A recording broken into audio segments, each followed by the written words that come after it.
some crazy misogynist engineered The View, because there's nothing worse than The View. In terms of like, there are so many brilliant women out there. None of them are on The View. People want us divided, and they aren't just here in this country. There are foreign adversaries who are infiltrating our social media because it is prudent for us to stay that way. You're seeing this, not just waste. You could call it waste, but it's deeper. It's deeper than waste. It's corruption.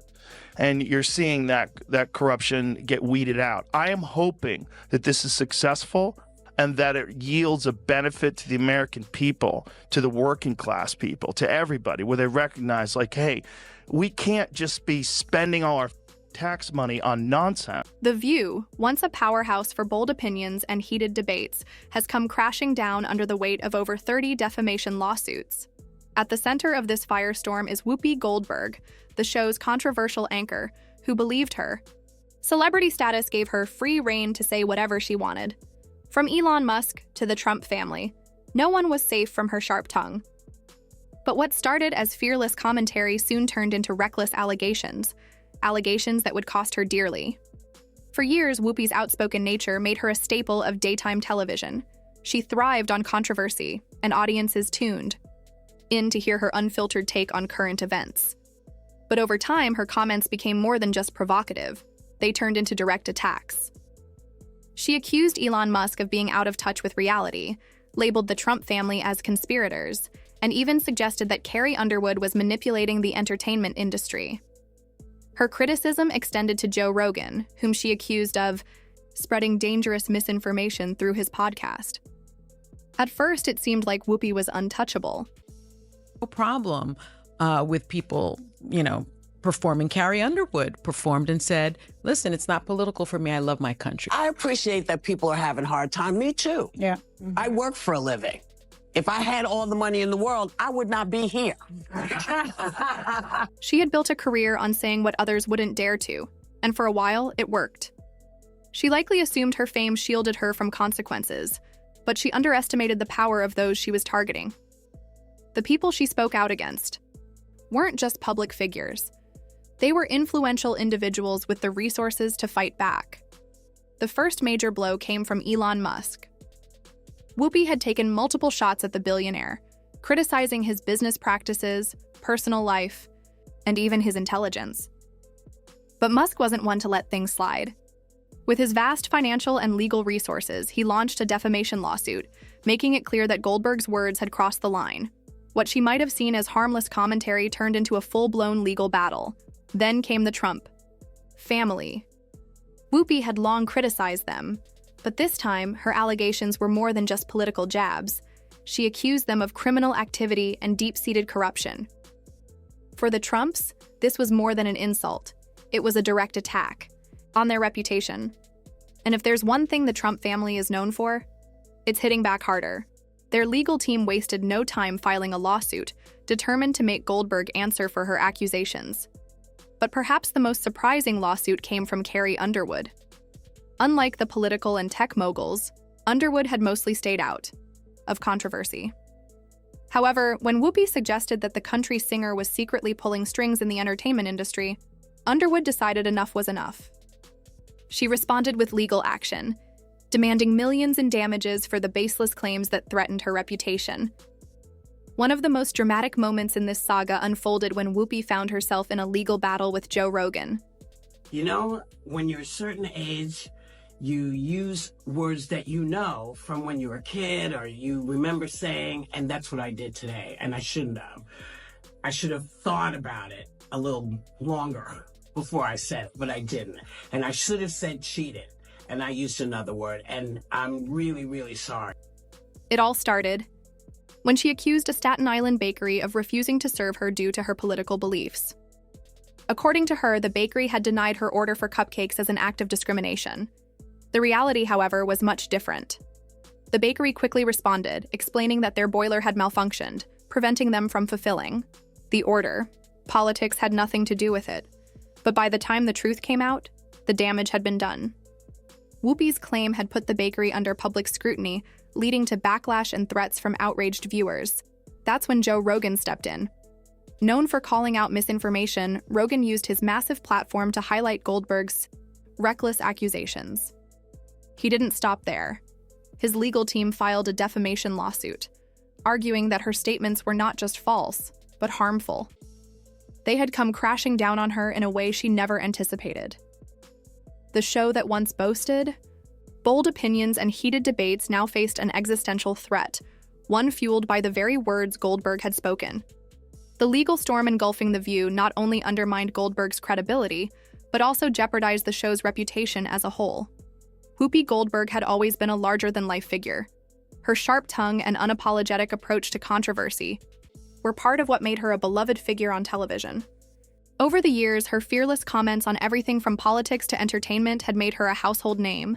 And as we speak, the world's richest man, Elon Musk, has full access to the U.S. Treasury federal payment system, and Democrats are ringing the alarm bell. Elon Musk invested, almost $300 million that we know of on the Donald Trump campaign. Yesterday, Senator Klobuchar made a joke. She said, what's the difference between Donald Trump and Greenland? Greenland isn't for sale. But it wasn't just her opinions that garnered attention. It was the audacity with which she expressed them. Goldberg had built a brand around boldness, never shying away from challenging the status quo, no matter how controversial or unverified her claims might be. Yet, in her desire to push boundaries, she had ignored the potential consequences of her reckless words. The lawsuits that followed her on-air comments began to unravel the fabric of Goldberg's once thriving career. As more defamation suits were filed, it became clear that her celebrity status and years of fame didn't provide the shield she had expected. Instead of being untouchable, Goldberg found herself fighting for her career. Her critics, empowered by the legal weight of their claims, weren't about to let her escape the consequences of her actions. These individuals were willing to take her to court, to put her on the defensive, and to demand accountability. Among the most significant of these critics was Joe Rogan, a figure known for his blunt and unapologetic nature. Unlike many celebrities, Rogan wasn't going to let Goldberg's inflammatory rhetoric slide without addressing it. Proudest legacy will be that of a peacemaker and unifier. That's what I want to be. So if he's sending all the criminals away, where is he going? When Whoopi Goldberg publicly attacked him, accusing him of spreading misinformation, Rogan was quick to fight back. As the host of one of the most popular podcasts in the world, Rogan commanded an immense following. His podcast was a platform that resonated with millions, and his supporters weren't shy about showing their allegiance. When Rogan filed his own defamation lawsuit against Goldberg, it added more fuel to the fire of the controversy surrounding The View. His response wasn't just about seeking legal retribution. It was also about sending a message to Goldberg and the media at large. There are consequences to reckless speech, no matter how high-profile the individual making the statements. Maybe Rogan's influence only amplified the impact of his legal battle. His supporters rallied behind him. That's what I was thinking at the time. I was two tables away from Trump, and I'm looking at him like, man, this is too much. Amplifying his message across social media platforms, radio shows, and news outlets. What could have been seen as a private legal dispute quickly became a public spectacle, with Rogan's army of followers making it clear that they weren't going to stand by and allow a celebrity to tarnish his reputation without consequence. This backlash put significant pressure on Goldberg and The View, escalating the stakes and making it harder for the show to maintain its status in the public eye. As Rogan's lawsuit gained traction, the situation for The View continued to spiral. The show, once considered a dominant force in daytime television, was now grappling with the fallout of Goldberg's words. Sponsors, many of whom had supported the show for years, began pulling out. These companies didn't want to be associated with a program embroiled in legal battles and public scandals. They saw the writing on the wall. Supporting The View could do more harm than good for their brands. As the sponsors left, it became increasingly clear that The View was in danger of losing its credibility and its place in the media landscape. The lawsuits weren't the only issue. Country superstar Carrie Underwood has spent most of her career avoiding political talk, but she's set to perform at the upcoming inauguration. She said in a statement that she's doing it because the country must come together in the spirit of unity and look to the future. And lots of her fans aren't thrilled about it, but lots of her fans are. As the legal battles raged on, Goldberg's co-hosts, once allies in the on-screen debates, began to distance themselves from the controversy.